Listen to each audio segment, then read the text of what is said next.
Thank you, everybody, for coming today. I'm really excited. I'm from Buenos Aires, Argentina, so sorry first for the language. I'm trying to make my best effort to hide the accent, okay? So the first thing that I wanted to tell is what is Vibrant Digital. So Vibrant Digital is an Indian company that is engaging users across all the sources of digital media. And me personally, I am the global head of social media, so I am the Facebook guy at the company. We are one of 20 companies being chosen by Facebook as marketing API partners. So we have access to the Ads API, the Pages API, the Insights API, and another IT APIs from Facebook, and trying to get to our clients a higher level of knowledge on the social media activities that they are developing. Our clients are basically agencies, big agencies and brands throughout the world, and we are operating in 25 markets so far. And the subject that we need to discuss today is if really social media can be measured and can be tracked. And in order to understand that, my mother told me that every presentation should start with numbers, but we are going to do it fast. These are the top 20 countries on Facebook. India is now number 2. Just 400,000 users more than Indonesia, that was historically the second country on Facebook behind United States. It's important to understand that every time that we are talking about numbers in Facebook and active users on Facebook, we are talking about users that log in at least once in the last 7 days, okay? It's not accounts that have been created on the system, are accounts that are actually active on the platform. And for sure, this is not happening only on India. Social media is a global phenomenon. This is March 2007. It were more than 500 million users using email, and social networking already was pretty interesting with a little more than 400 million users worldwide. That was 56% of the total online population. This is October 2011, 4 years later, okay? 1.2 billion users on social media, 82% of the global population is there. This number is now around 1.4, 1.45. So it's still growing. And for sure, also the time spent on social networks is growing a lot. 1 on each 5 minutes on a global level are spent on social media sites. And also the population, if you take a look at the numbers that Facebook made public in order to reach the IPO, you will realize that year to year, okay, in 2011, Facebook grew 36% in amount of users, but 47% in amount of time spent. So even though they are still gaining users, those users are interacting and engaging more. In almost every market throughout the world, the engagement, the time spent and the engagement that the users are having on the platform is above 80% and above 90% in APAC, with some exceptions like South Korea. And even though, one of the toughest questions to understand is, there are different cultures, different religions, different way to, but across every market in the world, across every country or territory in the world, in all cases, social media have been a global phenomenon. So let's try to understand it. The third part of the users on social media are in APAC, okay? And the 30%, so Asia Pacific, that is this region, it's 1 of each 3 users on social media. And even though the 5 of the most engaging countries are in Latin America. These are the total hours per week that the users are staying on social networks per country, okay? And for sure, the time spent on the overall time, it's growing. 28% is in Latin America, 11% is in APAC, which is interesting to understand that, as this region have not been the early adopter, probably the time spent will also grow. And it's not only about how many users the social media sites has, it's also about how many hours the users are engaging into those sites. And one particular data is in every region, women are more social than men. And that's, also pretty much women are sharing more and liking more. So the last question that usually we receive in this is, it's about young people? Not necessarily. It's not only about people. Social networks and social media is about almost everything.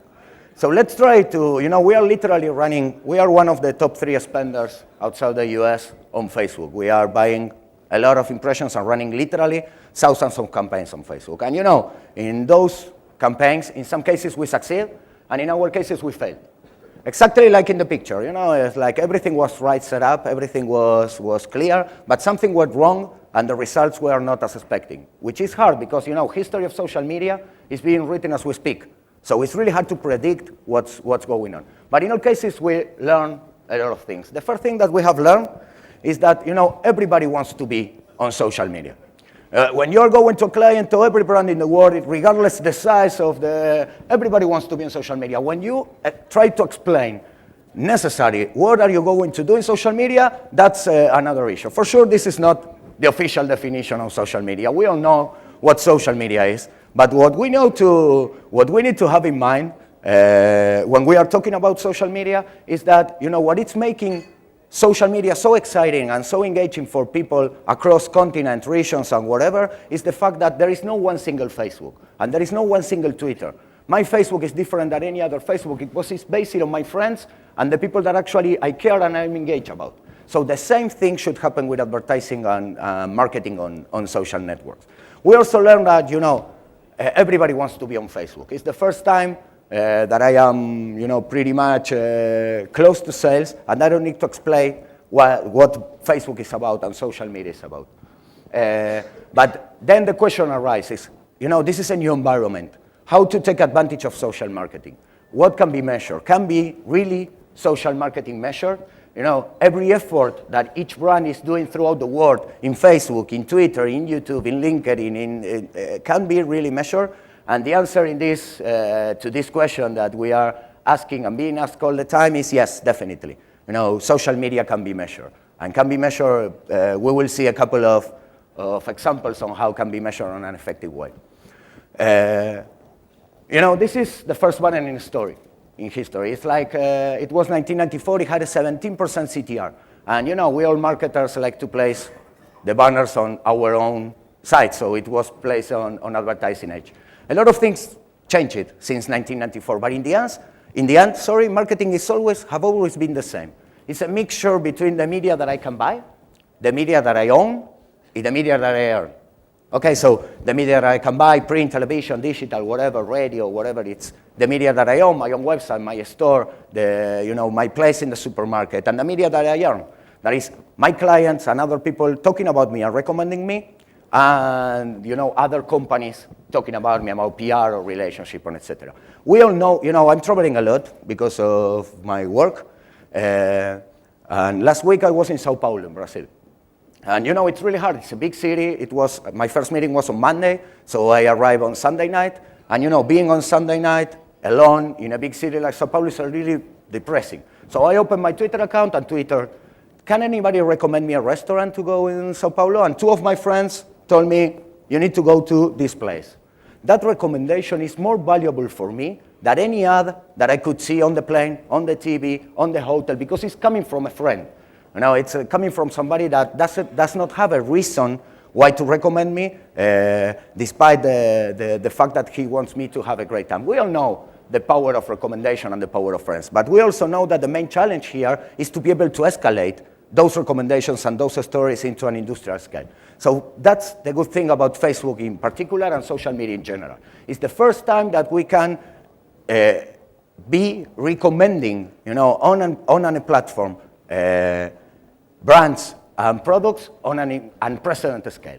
So, for sure, 99% of our clients are like on a fun competition today. And that was, if I needed to put a title to 2011, was like a fun war. So we present and we discuss and strategy, and in the end is, okay, how many fans can I get? Can I get more fans than my competitors? And for sure, to have an important fan base, it's really important. But as Farshad said before, fans are only the beginning. It doesn't matter if you're having 4 million fans if only 40 are talking about it. So, this should be the virtuous circle that each brand needs to create. First, build a page, a fan base with us, and then be able to engage with those, and then to amplify them, and the stories that are being generated in any source of social media by using the power of recommendations that actually lift the intention, the purchase intention, and also the level of awareness of each brand. And there are a lot of buzz things, and things are changing on social media all the time. So there are a lot of buzzwords that are coming all the time. Facebook is master launching new things. So, it's like one day they launch gestures, 2 days later social actions, then they launch Open Graph and platform. But in the end, what is really Facebook? Which are the basics? What is actually what every brand or marketer throughout the world needs to be able to understand? It's like, let's remember what is social media about. Facebook is basically people sharing stories with other people. So let me show you a 2-minute video that will try to explain what I'm trying to say on a graphic way.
So, it's wonderful on theory, but then each one of you are coming back to your office, running your Facebook activity, your Twitter activity, and after attending 2 days entirely in the AppTech, you need to be able to have some new tips or things, specific and effective things to be done. So let's try to discuss some tips that we have learning by managing 2,000 campaigns a month on Facebook. The first thing is we need to be able to customize the creatives of each campaign.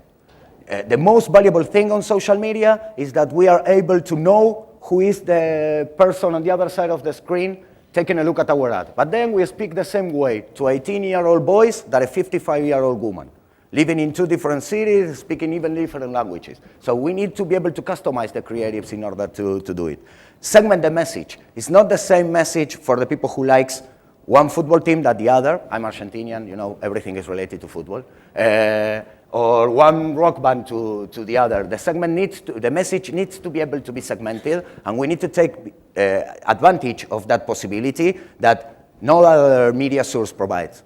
Okay? Pay attention to insights. There is, every page owner has access to www.facebook.com/insights, and Facebook has relaunched the insights part, and there are a lot of insights that are really, really powerful.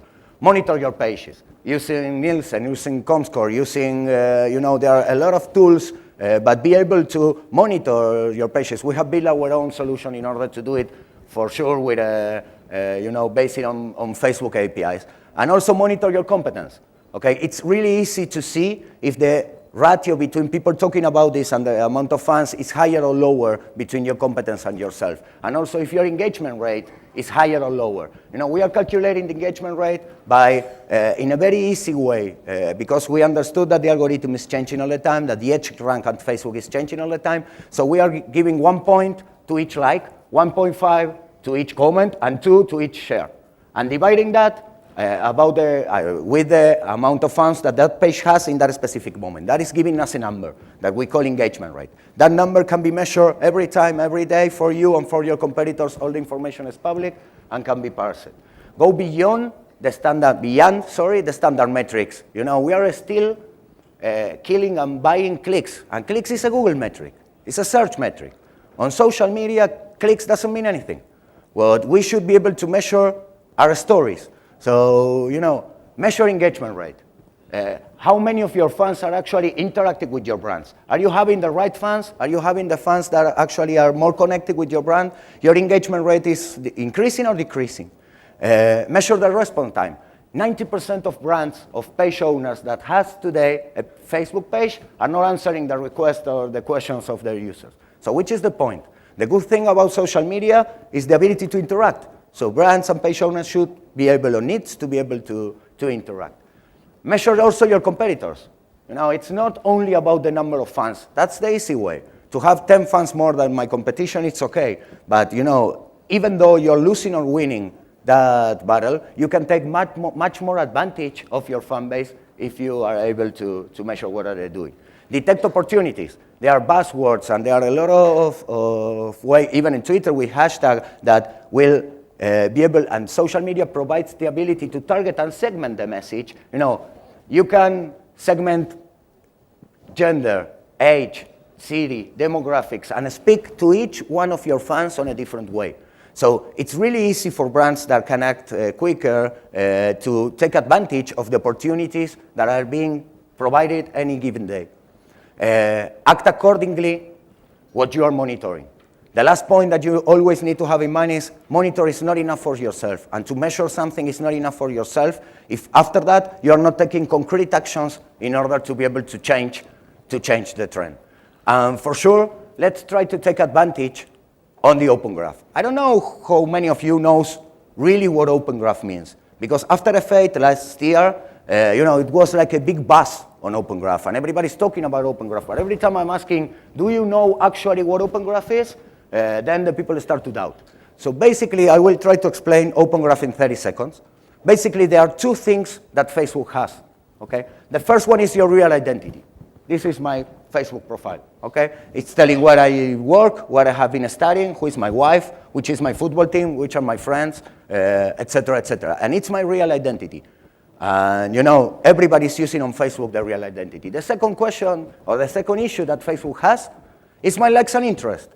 They know exactly what do I like, which is my football team, which bands do I listen, which books I am reading, and it's working. And even they know which external sites on Facebook I am visiting by taking advantage of the like button. So what is on the middle between your real identity and your likes and interests, that's social Open Graph. We have been passing the last 3 years feeding Facebook database.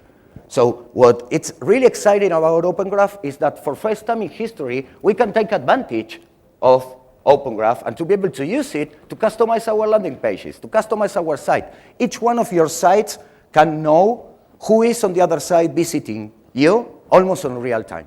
So still, we are building landing pages for each campaign, exactly the same for women and men in Mumbai or in Delhi without any differences. And that can be changed and leveraged by using the Open Graph. So the question should be, are you using Open Graph?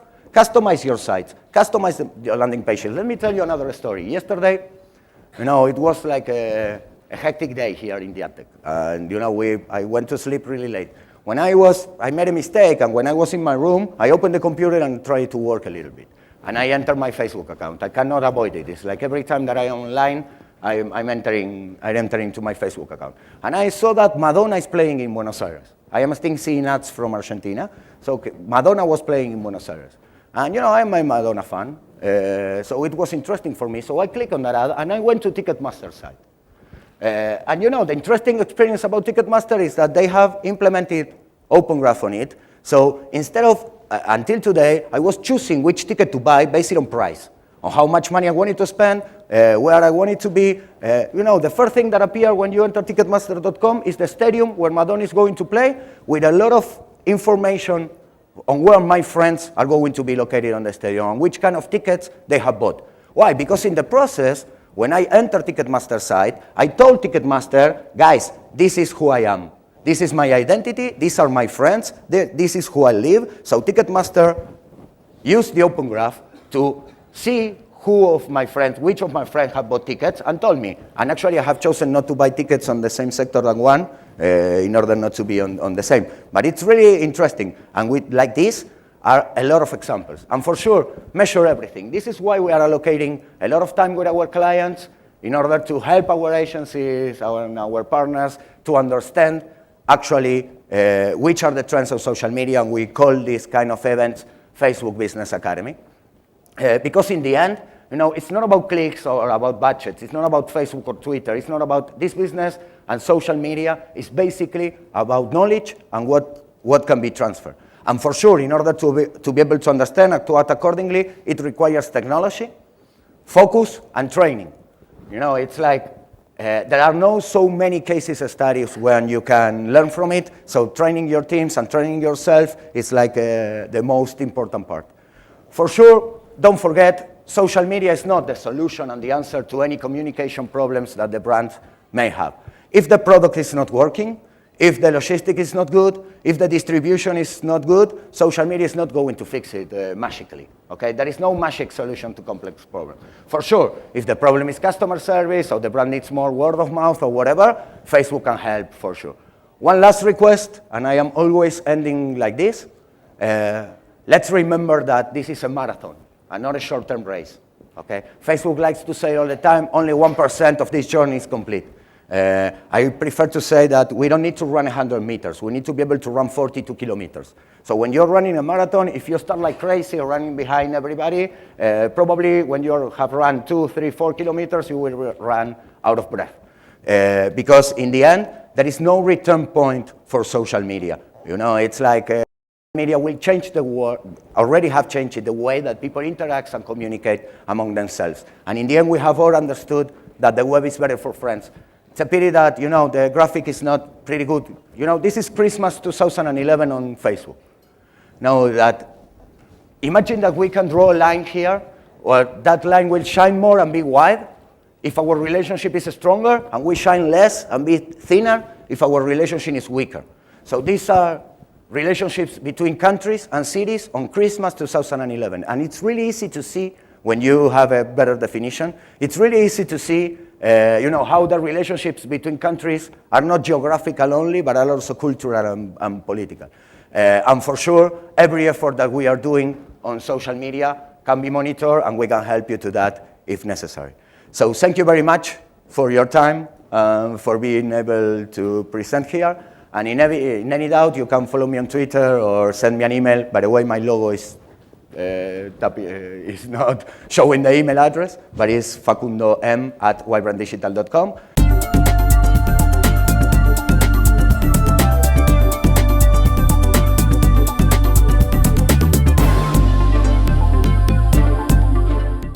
Good afternoon. My name is Farshad Family. I lead Nielsen's media business in India.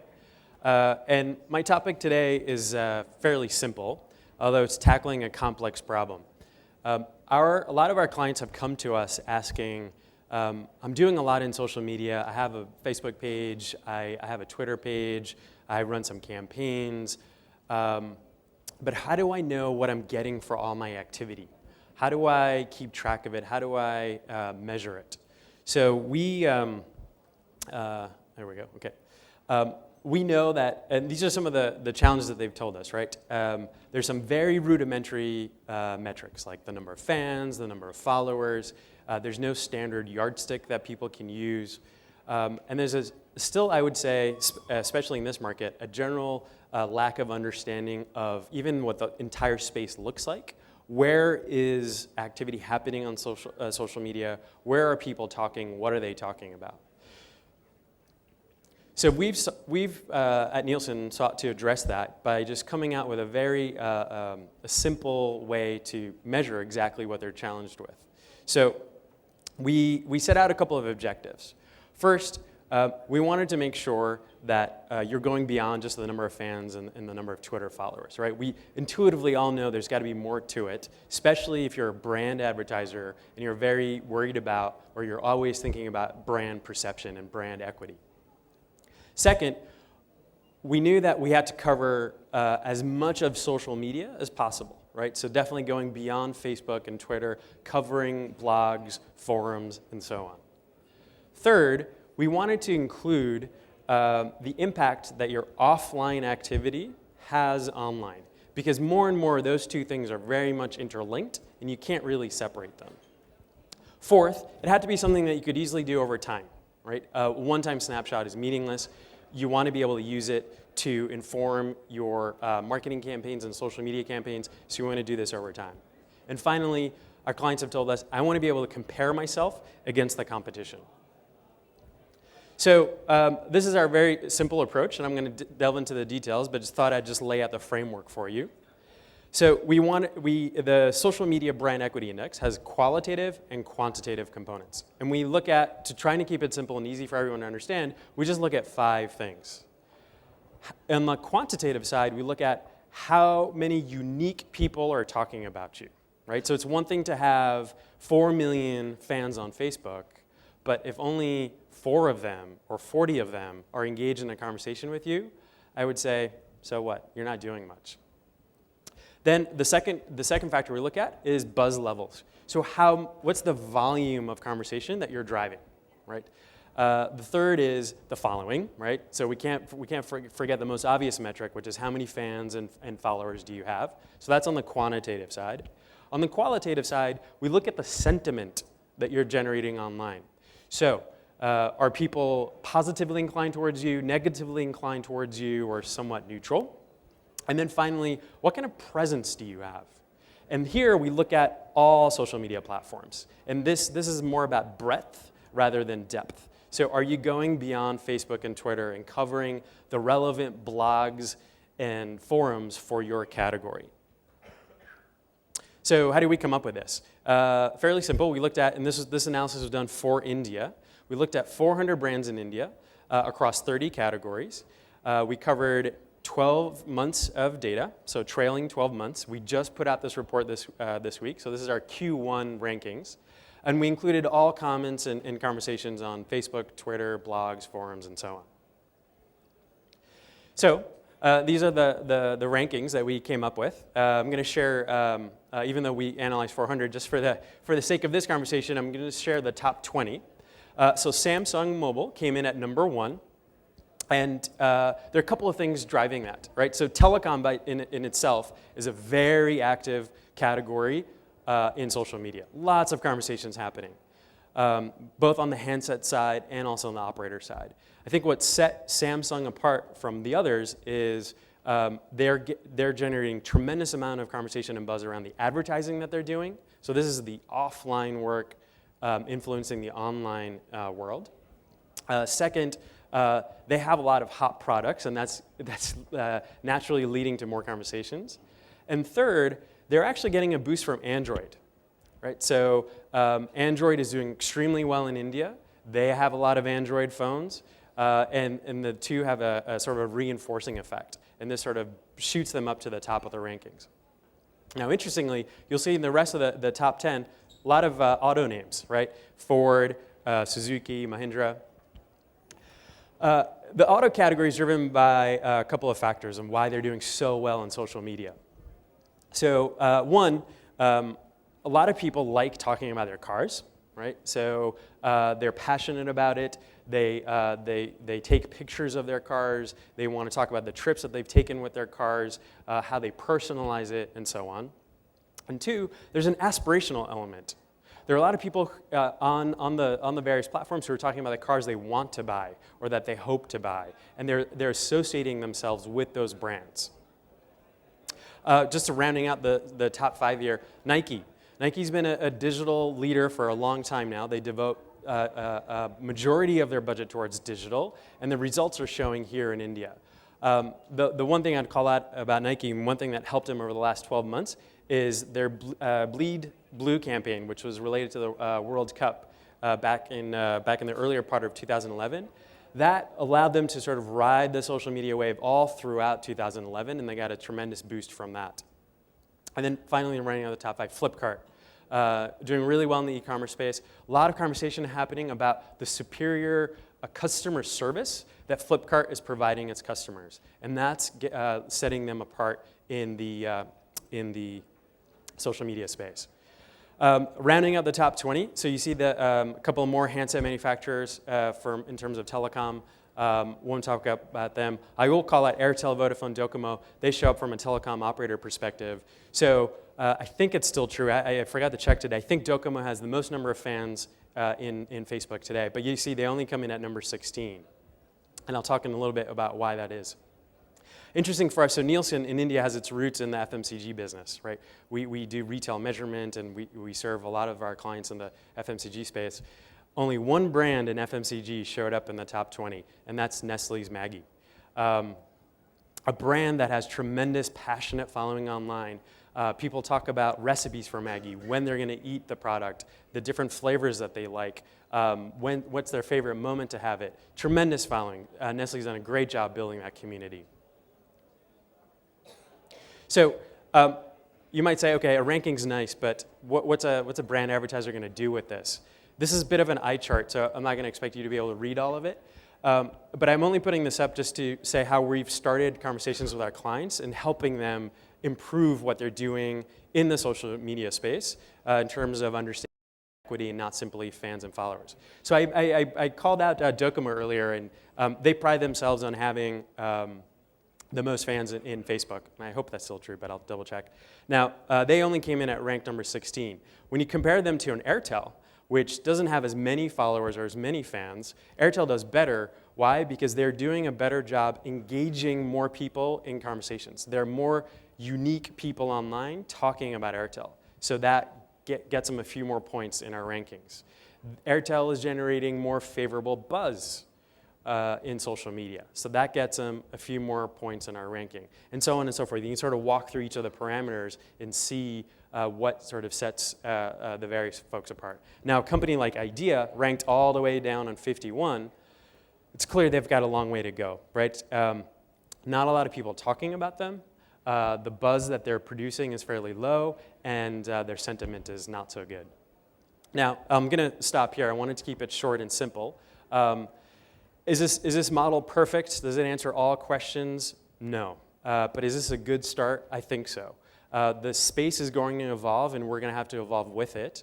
But we wanted to take at least a starting point as to how our brand clients, our brand advertiser clients, could think about holistically looking at brand equity online.